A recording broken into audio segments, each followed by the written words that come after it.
Hello, Benjamin from Eclipse. Sorry, we are a tad late. I'm actually very excited about today's virtual IoT meetup.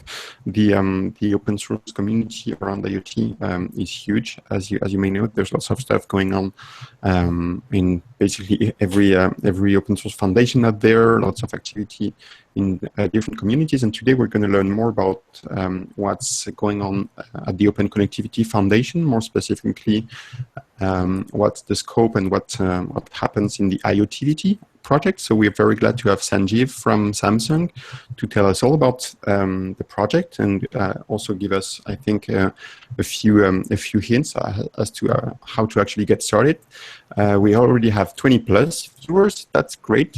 Sorry again for being late. And without further ado, Sanjeev, I'll let you go through your presentation. Just maybe before you get started, a quick announcement regarding questions. As always, please, guys, ask questions using Twitter. You can use the virtual IoT hashtag.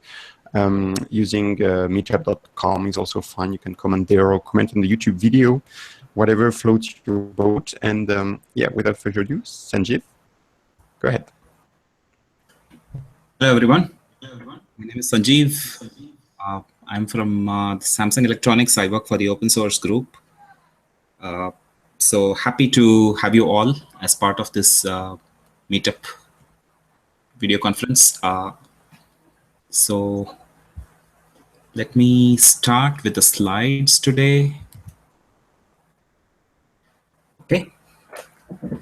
So my goal today is to introduce the open source IoT stack called IoTivity. Before I get into more details, the goal for today's session is going to be introducing the features, the basic concepts around IoTivity, as well as try and see if I can answer some questions related to this and generate enough interest so that hopefully some of you can participate in the project going forward. So in terms of introduction, IoTivity is an open source software framework that enables connectivity. So it's specifically designed to address the connectivity requirements for IoT. I'm not going to go into detail about the market opportunity. I think this community is very well aware of the market opportunity of IoTivity.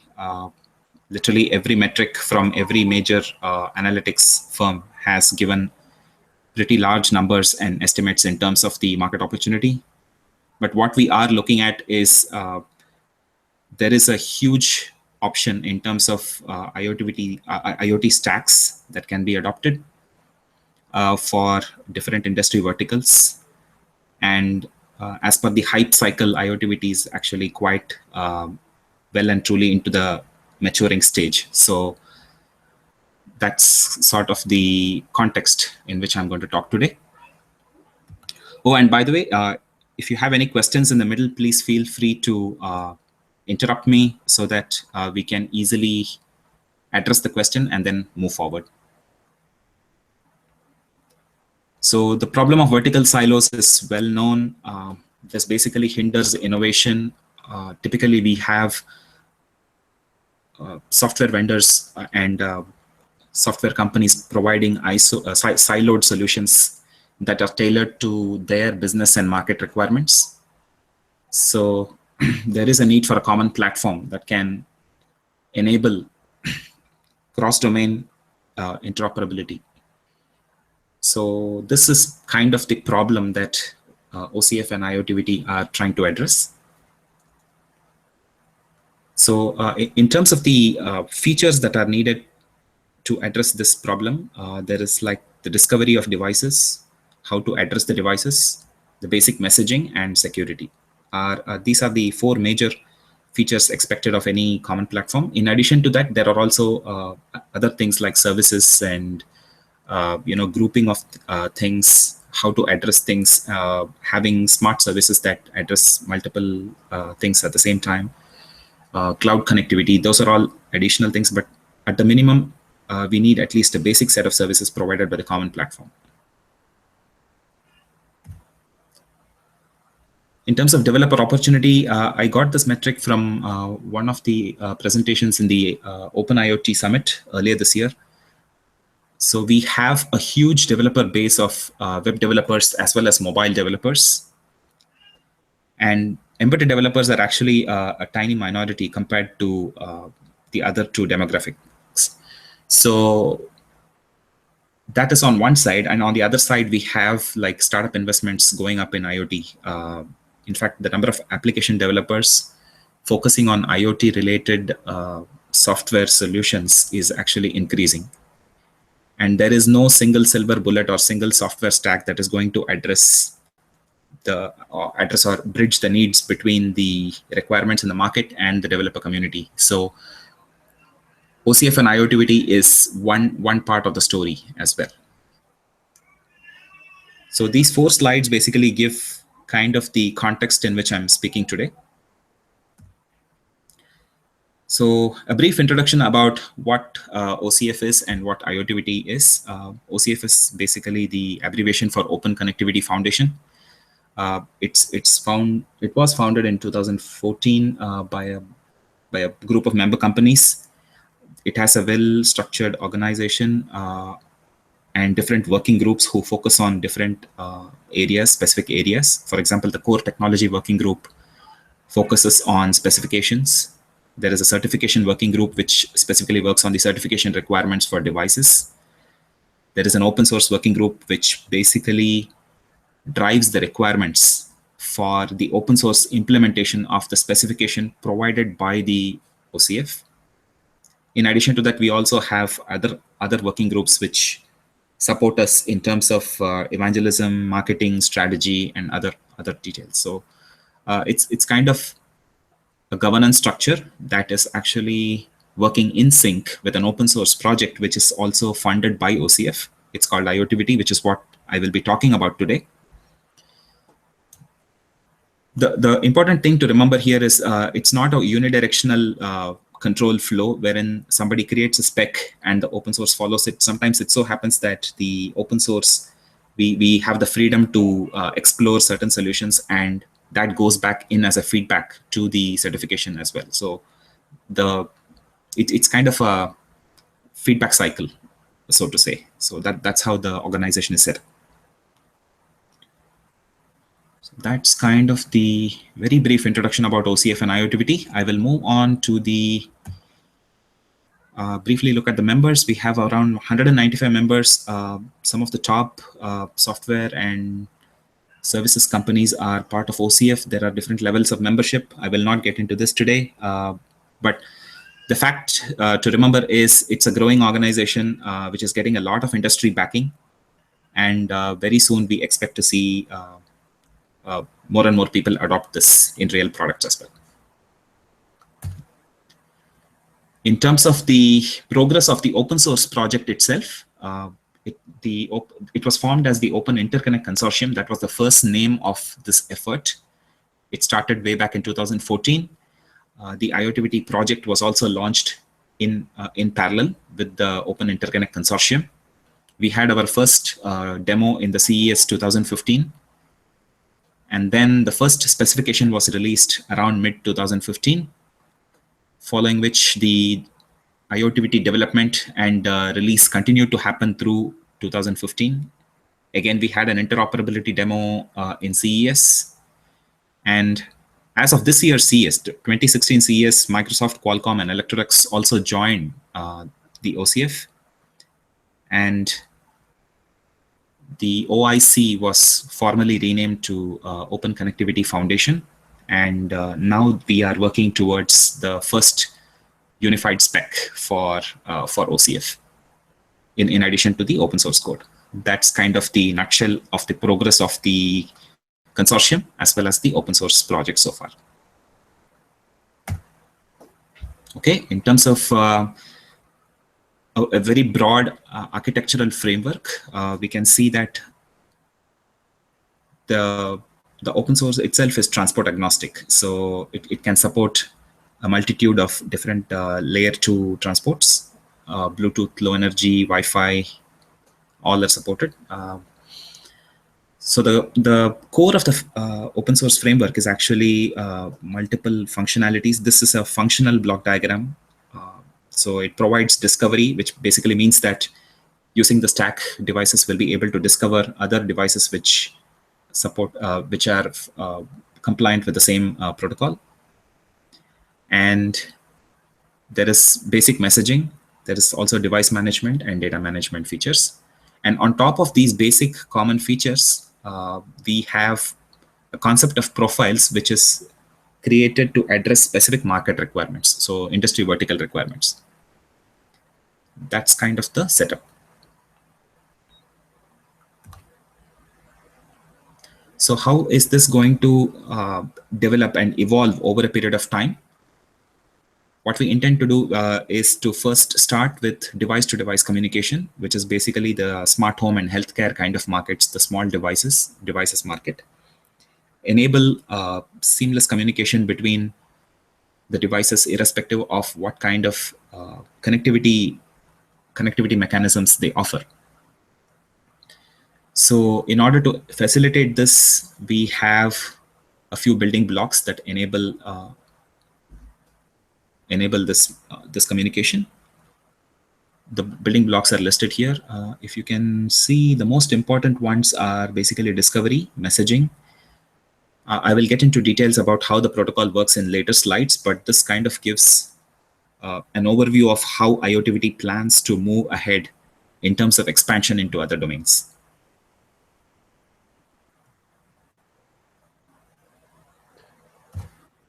So Sanjeev, before you move on to two technical topics, yes, there's a question from Patrick on the pure organizational layer, I guess.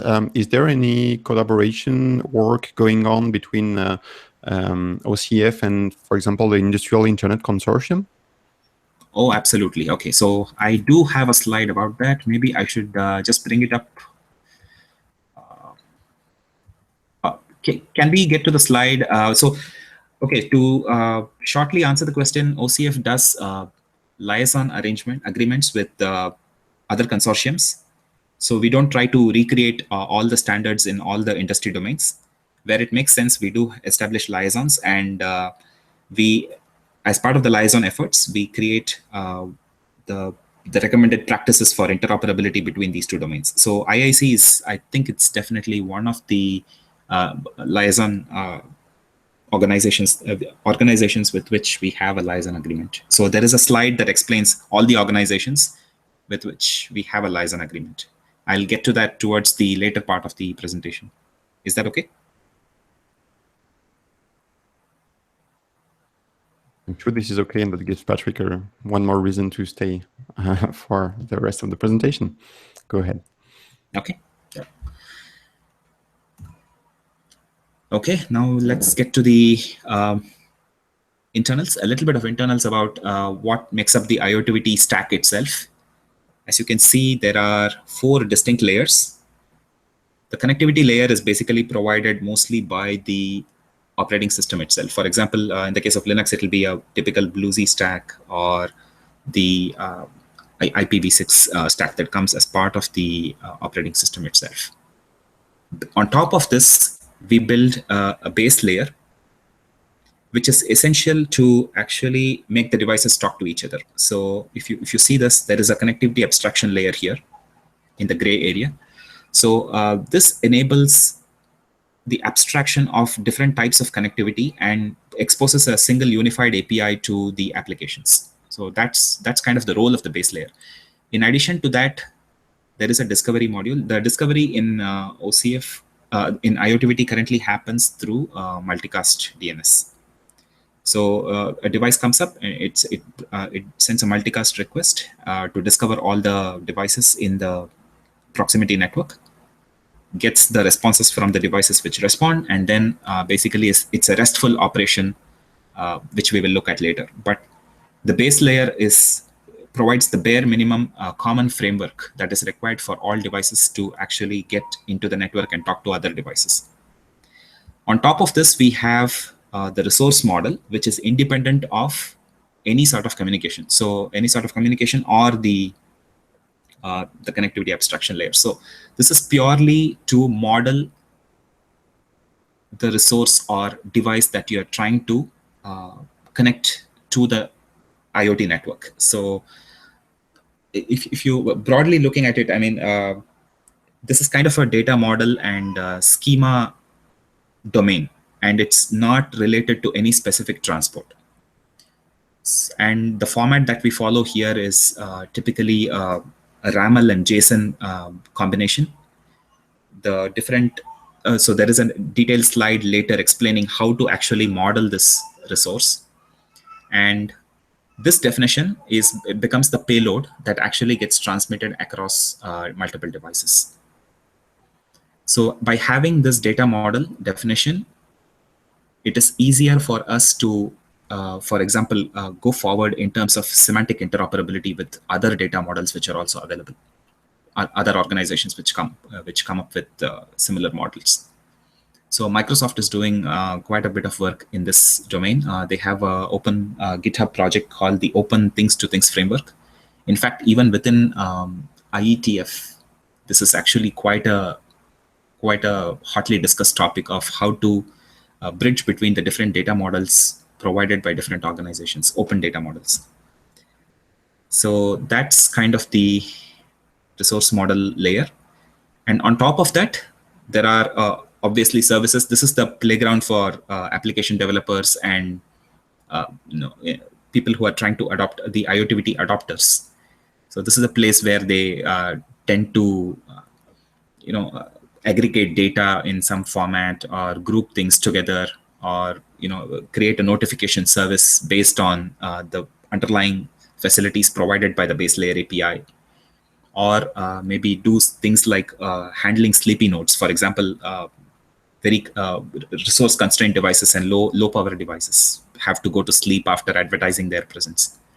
So you can actually host those kind of devices as being part of a richer device, and then advertise its presence on behalf of the low power device. So all these kind of services can be enabled on top of the base layer. And in terms of real deployment, each of these comes out as a separate shared library in Linux. So depending on the device configuration and on the deployment models, the developers are free to choose a combination of what is needed. But at the minimum, we need to have the resource model and the base layer. Okay.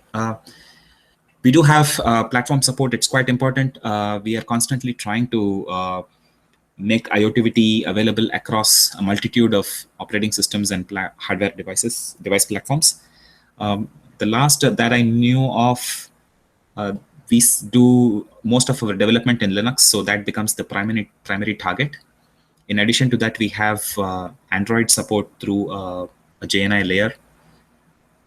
Windows and Mac support is ongoing. They are not, the last I saw, they were not actually merged into the main branch, but it's definitely supported. We have a very good Node.js binding. So as of today, you can actually do npm install IoTVT-node, and you actually get a very good JavaScript API for creating things like Node.js based gateway. There is also a Java implementation, which is also based on JNI, and we also have more language and platform support coming up, things like iOS and other platforms. In terms of hardware, we have tested on a couple of Arduino boards. Samsung is a major contributor to IoTVT, so obviously we do have interest in Arctic 5 and Arctic 10 getting IoTVT support. And Raspberry Pi is the usual suspect. So IoTVT is available on most of the Linux-based or a few set of diversified platforms. And if you want to get it onto your, in fact, it's also even available for certain MIPS-based platforms. So if you're interested in adding more support, the community always welcomes you. Okay, this is an example of how the bridge binding is enabled for Node.js. This is an example that I worked with closely. It's the API is actually well defined. It was developed by the developers of Crosswalk. And the benefit is that the same JavaScript API is available for Node.js, Cordova, as well as Linux, Tizen, and OS. So it's a very good cross-platform code sharing kind of setup. The core concepts are around promise objects as well as event callbacks, which is kind of the popular way of doing development in JavaScript. And all you have to do in terms of getting it, as I explained before, is basically install Node.js and NPM for your platform. Do an NPM install IOTVT node, and you can start running the examples as of today. It's a no-brainer, actually.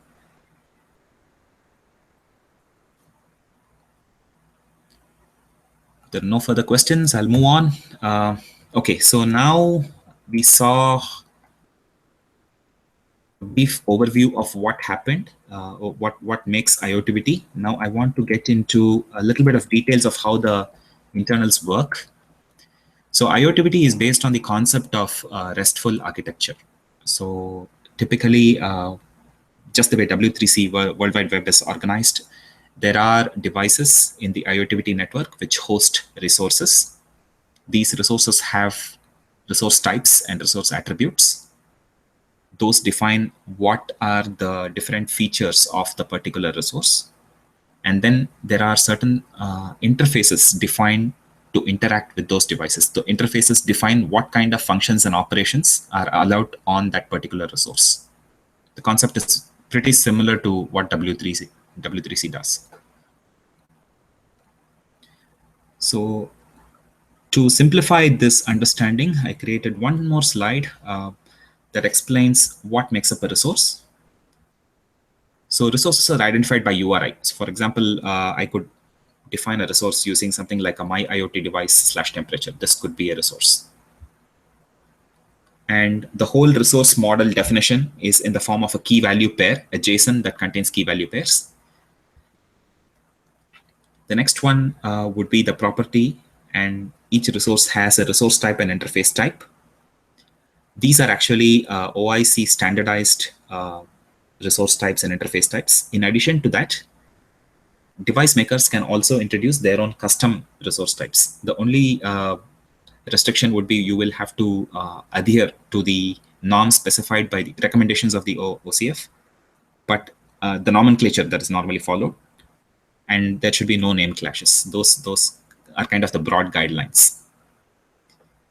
And in addition to that, there are attributes.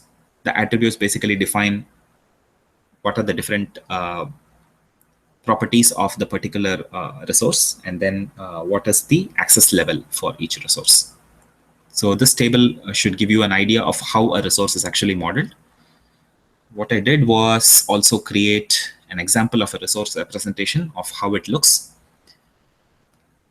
So OIC/D is a fixed nomenclature that basically says this is a device resource. So there are 3 resource definitions here. All these 3 are hosted as part of a single device. And device resource basically gives information about what device is hosting the resource. Platform resource gives information about what is the operating system specific detail. So if I'm running a Tizen platform, then I can identify the version of the platform.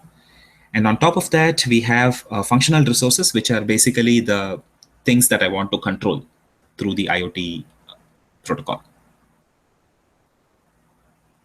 So that should give a clear definition. So if I'm a device maker, my job is to basically define or reuse the existing data models and create this resource representation for my device and make sure that I handle whenever the RESTful operations are invoked on these href parameters, I handle those requests in a proper fashion that corresponds to the correct behavior for my device.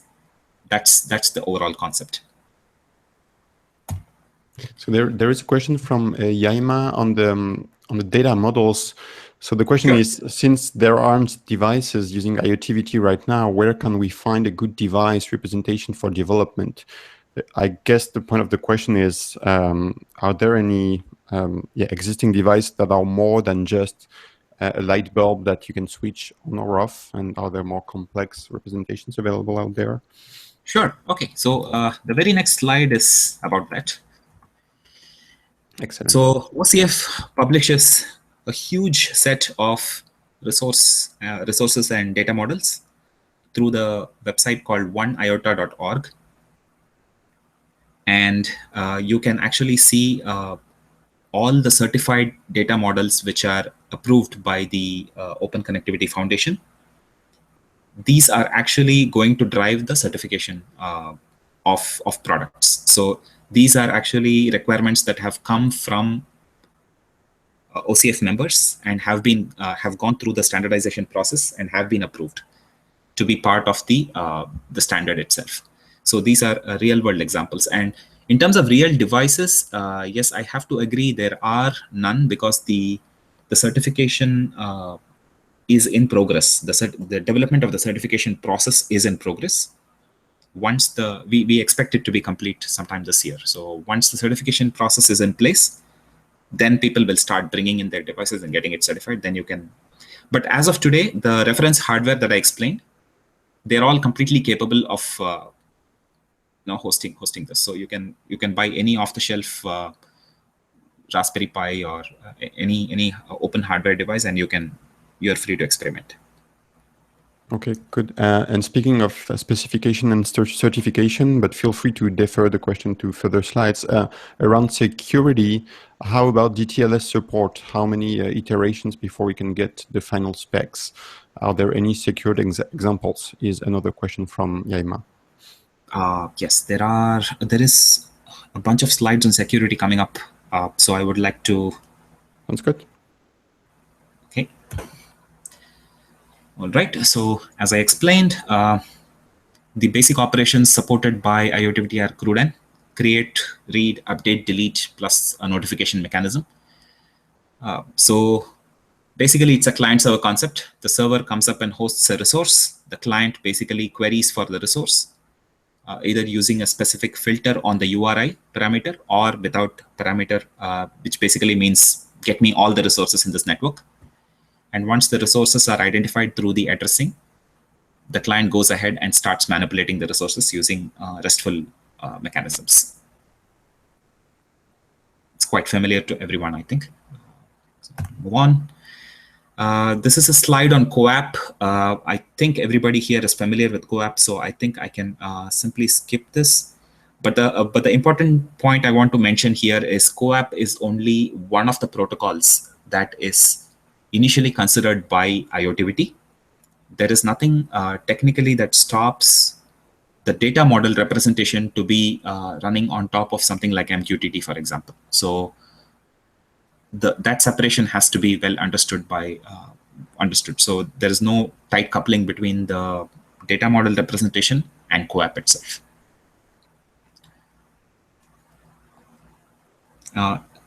There are efforts going on right now, which basically enable us to send CoAP over TCP. This is kind of an IETF draft.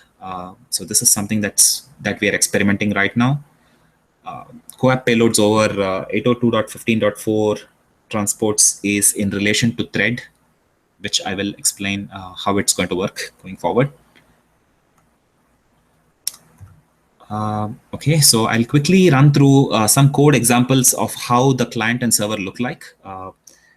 It's based on C++ and the sample code that's already available within IoTVT source code, so you are free to look into it. But basically, you configure your process to be either a server or a client, or you can, in case you want to host both a server and a client in the same process, you can specify it as both. And then if you're a client, you basically go ahead and call the find resource. This is the C++ SDK API that's provided by IoTVT. It's one of the service layer components. We use a multicast address and in this case, we are using a filter to look for only those resources which have a resource type of core.lite. And then it takes a callback. The callback is invoked when the IoTBT base layer receives all the responses from core light devices. And then the callback basically gives all the details about the discovered device. On the server side, it's quite simple. A light resource basically invokes something called the create resource that creates the resource representation. And then the next step is to, so server resource is created. The resource adds its types and interfaces. And then it registers the resource with the IoTBT stack, which means the IoTBT stack is now going to be listening for requests for discovery and or RESTful operations on behalf of this process.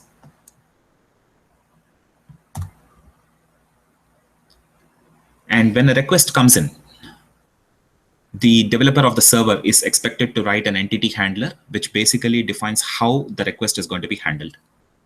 If the request type is get or put, that's the kind of operation that he needs to handle. And after receiving the request, whatever is needed on the device side needs to be done, and then the response has to be sent back to the client. So this is a mundane example of how to handle a post request. So all I do is I'm creating a new resource. So I think this can be ignored. So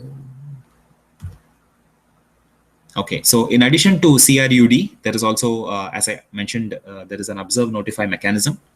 So clients can basically send the server an observe request with a specific parameter. And whenever the parameter changes, the server is supposed to notify the clients about the change of state.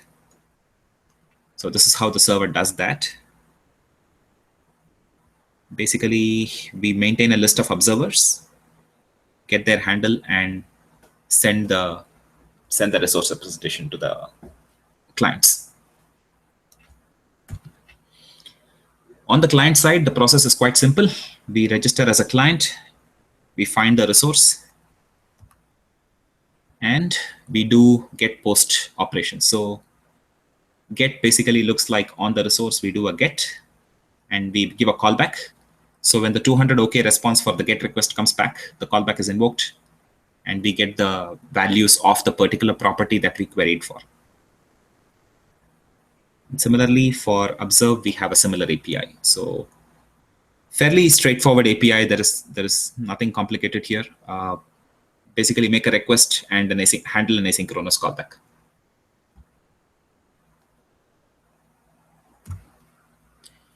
Okay, a little bit, I think I put this figure just to highlight the different API layers. So we have a C++ API. It uses mostly Boost and other libraries. So it's quite simple to use for C++ developers. But for thin client implementations for devices which are constrained on resources, we normally go with the C API.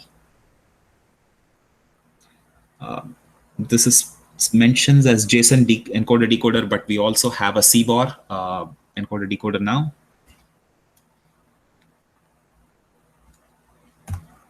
Okay, so getting into security, what drives the security requirements within OCF and IoT is the founding principles of OWASP. They have laid out a few security guidelines of the most commonly observed vulnerabilities in the IoT domain.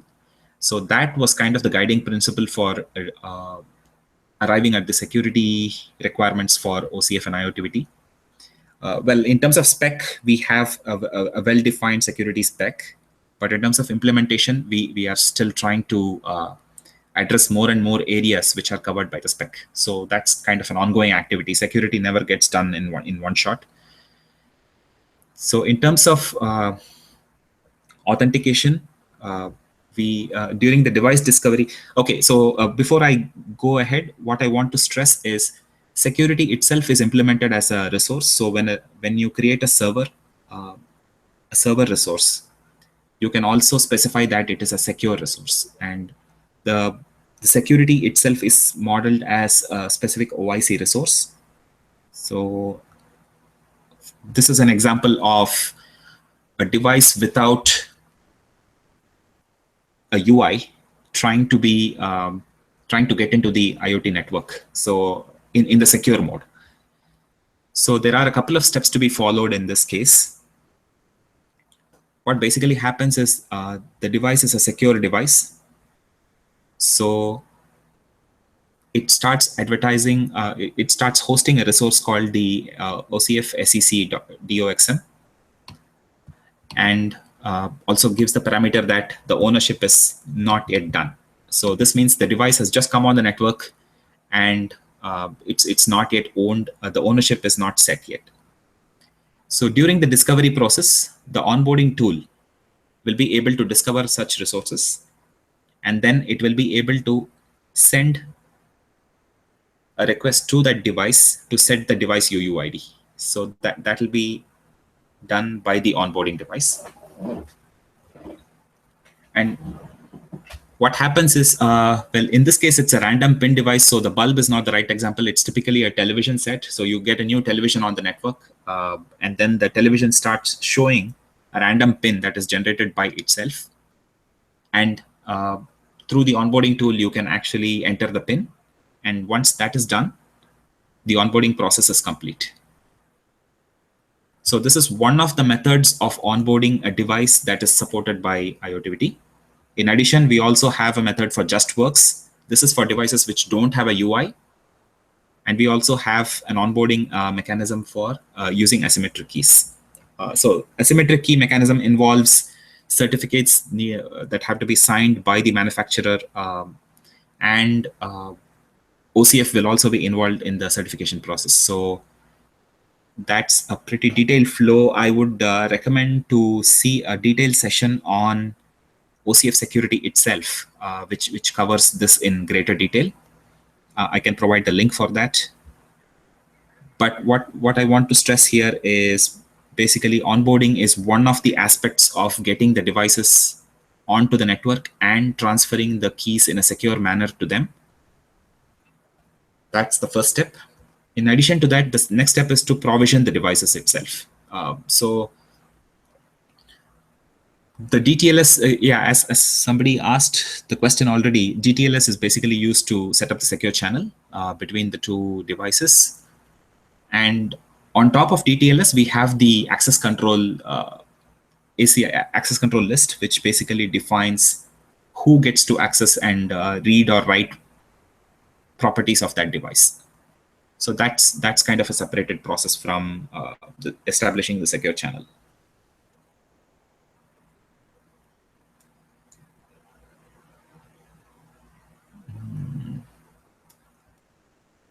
Okay, so in terms of privacy, it's defined via access control entities. So these diagrams actually give the flow. So this is quite common, but what we also do support is the concept of access manager server, which means basically offloading the task of access management to another device, which can then act on behalf of this device to provide the access management control. So if you have like a multitude of devices and don't want to implement the access control process in each of these devices, you can offload it to a common device that can actually take care of it. So that's kind of one of the facilities that IoTivity provides.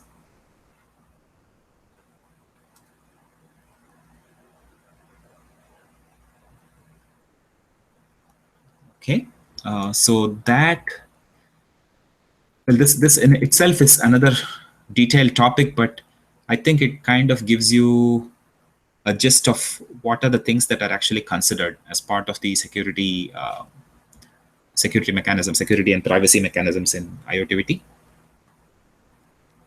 And this is also an ongoing development item. So if anybody is interested, please participate.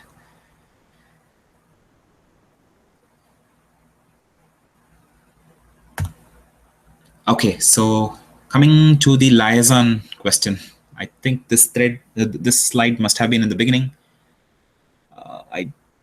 This is an ongoing process, and I do see Industrial Internet Consortium I'm not exactly sure who within OCF is actually working on the liaison relationship, but it is an ongoing process. So that's the current set of liaisons we have. In some cases, we do have interoperability demos during major events with these liaisons. So that's the current status. Thread was something that we recently announced. I think it happened about 2 or 3 days back. That's kind of exciting for IoTVT. Okay. So in addition to the liaisons at the foundation level, at the code level, we also want to develop bridging solutions. This is kind of a mandatory feature for almost all IoT stacks, because not one is going to address all industry needs. So in the Build conference this year at Microsoft, there was a demonstration that bridged AllJoyn protocol to IoTVT. And as a result of this, there is also a generic framework for mapping between the data models of different IoT protocols. So I have given the link, GitHub link. So if you can see, there is a Node.js implementation that actually translates between AllJoyn data model to the OCF data model. So that can be referenced here. The second thing that we did do was bridge between the automotive, that is the IVI HVAC. There is an open source implementation provided by Jaguar Land Rover in this space, and we bridge between that to the existing IoTVT data models. We were able to realize a few use cases based on that. There is also an ongoing effort to have a bridging solution with 1M2M.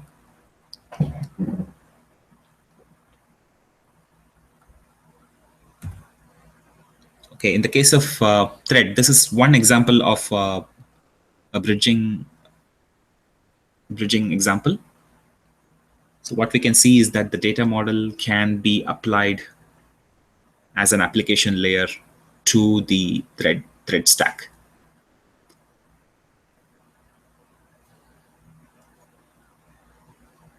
And other IoTVT devices can actually continue to coexist in the same network.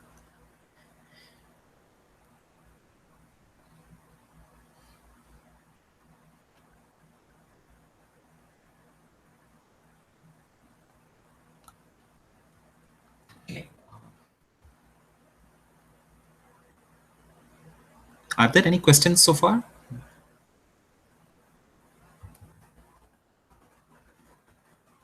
I haven't seen any questions in a while, but a quick reminder that if you're watching the stream live and would like to ask questions, the virtual IoT hashtag on Twitter is a good way to do just that, or you can comment on YouTube or on the Meetup page, because my understanding is that there's just a few slides left before you guys can ask questions, so don't be shy. All right, let me proceed. I wanted to show a demo, but I couldn't get the slides in time. But there is a wiki page in IoTVT where you can actually go and there is an Eclipse IoTVT simulator which lets you do the resource modeling for both the client and the server, and you can actually test an IoTVT client interacting with the IoTVT server within the Eclipse environment. So this is already available. In terms of plans going forward, we plan to add support for more operating systems.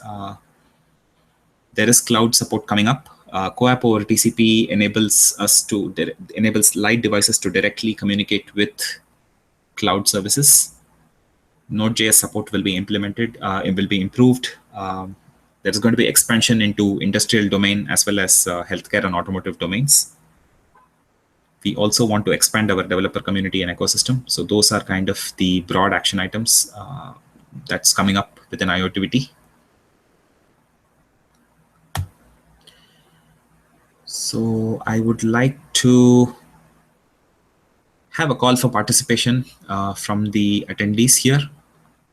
So if you want to know more, it's quite simple to participate in IoTVT. All you need to do is basically clone the IoTVT repository. It needs a Linux Foundation account. You can easily create one and download the repo. It uses an SCONS build system. It's Python-based build system that's quite flexible. There is a minimal set of dependencies depending on the platform for which you're building. Boost is kind of a requirement. We need tiny DTLS, tiny CBOR, and CoAP, along with some standard libraries like libuuid, but that's quite minimal. And the SCONS build script basically takes a lot of command line parameters. So depending on the kind of configuration for the device that you want to choose, you can set the different kinds of transport you want to support as part of the stack you're building. So this is kind of a standard affair of configuring the stack for your specific device. And basically you try and explore, make changes, build, test. If there are issues, please submit bugs. And it's the standard open source development model. So the only thing is participating and providing us feedback or features. So there is a question from Yaima, who I think is already interested in actually participating and listening and hearing your call for participation. Can you quickly give a hint on how people can model a secured example using the simulator that you mentioned earlier?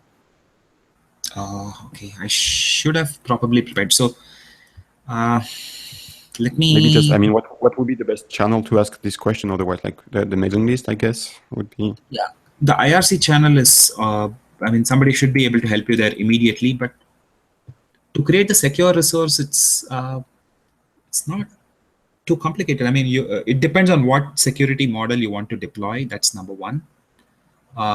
So I think as part of the, if I haven't tried it myself, but if I remember correct, the SCONS build system basically also supports specifying certain paths from where to pick up the security keys, and those will actually be baked into the build of the stack. That's how I think the security keys goes in. But for the resource modeling itself, you will... Oh, well, okay. You will have to, okay, so I think, let me go back to one of the previous slides to quickly highlight. Okay, so if you see the resource property here, so there is OC discoverable and OC observable. In addition to these two, you can also have another flag which says OC _ secure. So that basically says that the resource is secure. And then when other devices try to discover it using this process,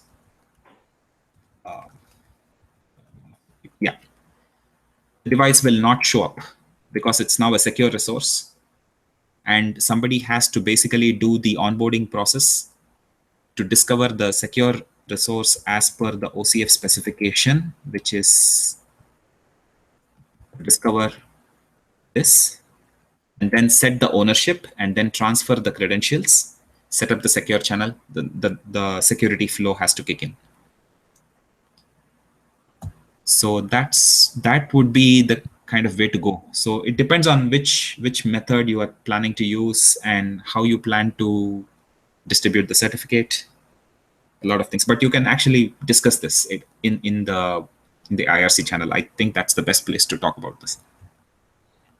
Okay, cool. So I'm sure Yaima will do just that. There's another question more on the ecosystem front from Harry on Twitter. There's so many industry vendors that are part of IoTVT. When can we expect to see the first commercial devices that will be supporting the framework?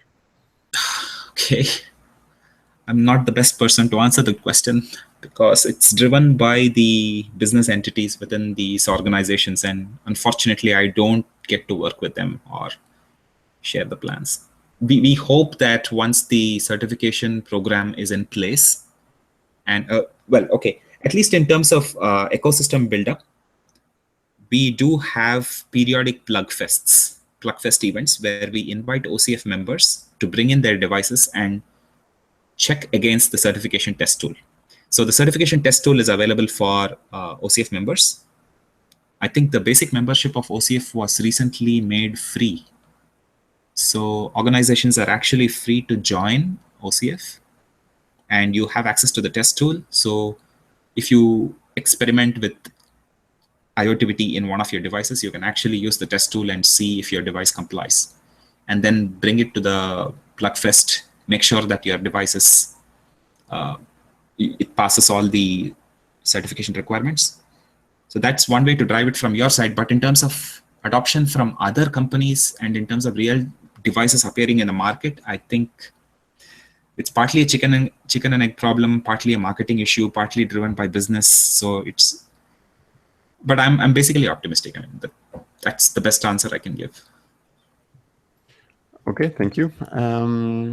I'm wondering if there are more questions. I know there was someone wondering earlier where to ask questions. As a reminder, commenting directly on meetup.com is an option. Otherwise, you can also send via Twitter using the virtual IoT hashtag.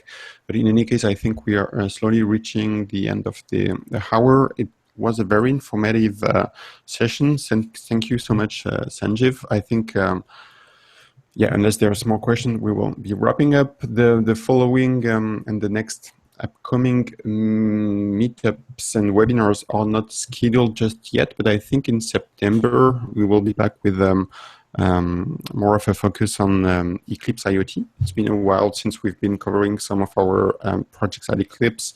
So I think we will try to have things like Eclipse Edge, which is a Java embedded framework for IoT, Eclipse Mosquito, which I'm sure many of you guys know. So stay tuned for that. There's also always the option to contact us using iot@eclipse.org email alias email address to let us know whether you'd be interested in presenting, just like Sanjeev did actually. He reached out to us a couple of weeks ago, and we're very happy he did. That was a really good presentation. We were actually talking about possibly doing a follow-up in the future. Let us know in the comments on the meetup or in the comments on the actual group whether you liked the presentation, whether you'd like to see more like today's presentation. And yeah, maybe we'll take the last question from Joachim, and we'll say goodbye. Joachim is asking whether XMPP is supported as a protocol. Sanjeev, is any hint on XMPP support in IoTVT? XMPP. Okay, so in terms of there is an effort for remote access using XMPP, but it is not widely used because I'm not sure. I was not personally involved in the development of that part of the stack, but there was a proposal to provide remote access to IoTVT devices through XMPP. Okay. That's as far as I know. Okay. I think the preferred mode now is to use CoAP over TCP. Yeah, that sounds. That's kind of active. Yeah. Yeah, makes sense. Okay, I hope this answers your question, Joachim. And yeah, we're just at the end of the hour. Thanks all for joining. It was a pretty good crowd today, so I'm very happy about that.